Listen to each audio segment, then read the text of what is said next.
خواب میں دیکھے کہ بہت سارے سانپ ہیں اور وہ سانپ اس سے مانوس ہیں، تو اس کی تعبیر ارشاد فرما دیں۔ چلیں، اب تو سنا تو یہ تھا کہ سانپ جو ہے وہ بندہ دیکھ کے ڈر جاتا ہے، یہاں تو خواب میں سانپ مانوس ہیں ساتھ میں، اس کی کیا تعبیر ہو سکتی ہے؟ نارملی ایسا ہوتا نہیں ہے، لیکن خواب کا معاملہ ہے اور خواب میں ڈیفرنٹ سچویشنز بندہ دیکھتا ہے۔ سانپ بیسیکلی برا شخص ہے، دشمن ہے، نقصان پہنچانا چاہتا ہے، تو بیسک تعبیر تو وہی ہے، لیکن اس کا مانوس ہونا ہو سکتا ہے کہ خواب دیکھنے والا کسی ایسے شخص کے ساتھ بہت قربت رکھتا ہو، انسیت رکھتا ہو، کہ جو حقیقت کے اعتبار سے اس کا دوست نہیں ہے۔ صحیح۔ تو یہ اس میں سمجھ میں آ رہا ہے، تو بندے کو غور کرنا چاہیے کہ ایسا کون شخص ہو سکتا ہے کہ جسے میں بہت قریبی سمجھتا ہوں، رکھتا ہوں، مجھ سے مانوس بھی ہے، قریب بھی ہے، لیکن حقیقی اعتبار سے وہ میرا اچھا دوست نہیں ہے جیسا میں اس کے بارے میں خیال کرتا ہوں اور سمجھتا ہوں۔ تو یاد رکھیے، خواب کے ذریعے بعض اوقات انڈیکیشن بھی ہوتی ہے کہ بندہ تھوڑا خیال کرے، ہوش کے ناخن لے، اپنے ماحول کو، اپنے اطراف کو، اپنی روٹین کو، اپنے کاموں کو، اپنی چیزوں کو مزید انالائز کرے، تو ان معنوں پر یہ خواب بندے کے لیے ایک نعمت بھی ہے، ایک تحفہ بھی ہے۔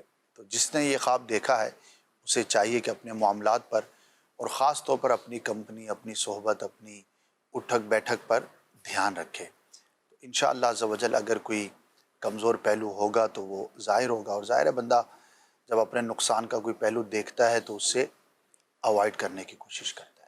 اچھا، اس میں یہ بھی پہلو رکھنا چاہیے کہ جو ہمارے دوست ہیں، گیدرنگ والے ہیں یا قریبی ہیں، ان کے بارے میں بدگمان بھی نہیں ہونا چاہیے کہ پتہ نہیں یہ ہو سکتا ہے یا یہ ہو سکتا ہاں ہے۔ جی، اس بارے میں کیا فرمائیں؟ بالکل ایسا ہی ہے۔ جب ہم یہ کہتے ہیں نا کہ غور کریں، تو غور کرنے میں اور کسی پر حکم لگانے میں فرق ہوتا ہے۔ اب میرے ساتھ 10 لوگ ہیں اور میں ان کے ساتھ کاروبار کرتا ہوں، صحیح۔ تو نارمل روٹین میں کاروبار کر رہا ہوں، سب کے ساتھ کر رہا ہوں، لیکن اگر مجھے کہیں سے نقصان کی آواز آئے گی کہ یار آپ کے کام میں یہ پرابلم ہو رہی ہے، مال ٹھیک نہیں آ رہا، تو میں غور کروں گا نا کہ میرے یہ جو 10 وینڈرز ہیں مجھے صحیح مال دے رہے نہیں دے رہے۔ صحیح۔ پہلے میں غور کم کرتا تھا تو اب غور بڑھا دوں گا۔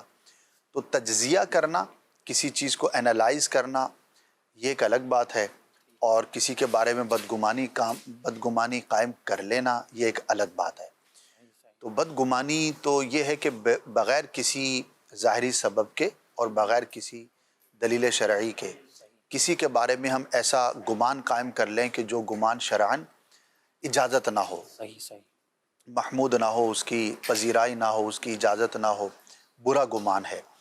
اور اگر کوئی ظاہری سبب ہے کہ یہ ایسا شخص ہے جو مجھے نقصان پہنچاتا ہے اور اس کی بات جو میں نے غور کیا ہے وہ درست ہے، اب اس کے بارے میں یہ رائے قائم کرنا کہ یہ مجھے نقصان دینے والا ہے، تو یہ بدگمانی نہیں ہے، وہ آپ نے اسباب پہ غور کر کے دلیل شرعی کے موافق انالائز کر کے آپ نے ایک رائے کو قائم کیا ہے۔ تو جب بھی ہم اس طرح کی بات کرتے ہیں تو ہم یہی عرض کرتے ہیں کہ آپ غور کریں، اگر آپ کو کہیں پر کوئی صحیح ثبوت کے ساتھ سالڈ بات نظر آتی ہے تو اس کے مطابق جو وہ عمل کرے۔ اسی طرح بعض اوقات رشتہ داروں کے بارے میں کوئی بندہ خواب دیکھتا ہے تو اس پہ بھی یہی ہے کہ غور کرنا، تجزیہ کرنا، اپنے معاملات کو چیک کرنا، یہ بالکل اس کی شرعاً اجازت ہے، کوئی حرج نہیں۔ لیکن جب آپ کسی کے بارے میں کوئی گمان قائم کریں گے کہ ہاں یہ ایسا ہے، اس کے بارے میں آپ اپنی رائے بنا لیں گے یا ذہن میں سوچ لیں گے، پختہ کر لیں گے، تو اس کے پیچھے آپ کے پاس ایسا ثبوت یا ایسا تجربہ ہونا ضروری ہے۔ تو عاطف بھائی نے اشارہ بھی کیا کہ جو عند شرع، شریعت کے نزدیک یعنی کہ وہ ایکسیپٹیبل بھی ہو۔